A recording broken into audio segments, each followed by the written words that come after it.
এয়া আমাৰ মৰমৰ গামোচা আৰু এই গামোচাখনকেই আমাৰ অসমৰ জাতীয় জীৱনৰ সম্পদ গামোচাখনকেই কৰি পেলালে এজন শিয়াল পণ্ডিতে জন্তু।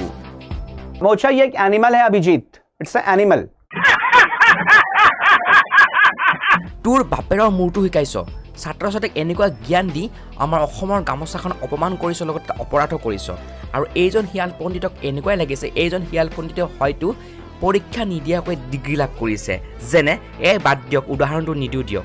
गमोछा इस राज्य का कल्चरल सिंबल है। हरियाणा, राजस्थान, असम या केरला। कहां पे है? असम में है। कहां पे है? असम में। गमोछा ये एक एनिमल है Abhijit, it's an animal. Gamocha is basically a animal. আৰু গামোচাৰ সংজ্ঞা এনেদৰে আগবঢ়াইছে গ্ৰেট এপ, মূলত পৰীক্ষা প্ৰস্তুতিৰ এখন বিশেষ মঞ্চ বা এপ, আৰু য'ত বিভিন্ন পৰীক্ষাৰ প্ৰস্তুতি সম্পৰ্কে তাত ট্ৰেইনিং দিয়া হয়, তাত শিকোৱা হয়। তেনেকুৱা এখন বিশেষ পৰীক্ষা প্ৰস্তুতিৰ মঞ্চ গ্ৰেট এপতে এজন শিক্ষকে এনেদৰে ছাত্ৰ ছাত্ৰীসকলক গামোচাৰ সংজ্ঞা জন্তু বুলি দিছে।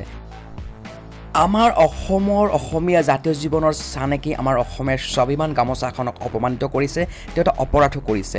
এনেকুৱা শিয়াল পণ্ডিতক কি কৰা যায় আপোনালোকে কমেণ্ট কৰি জনাওক।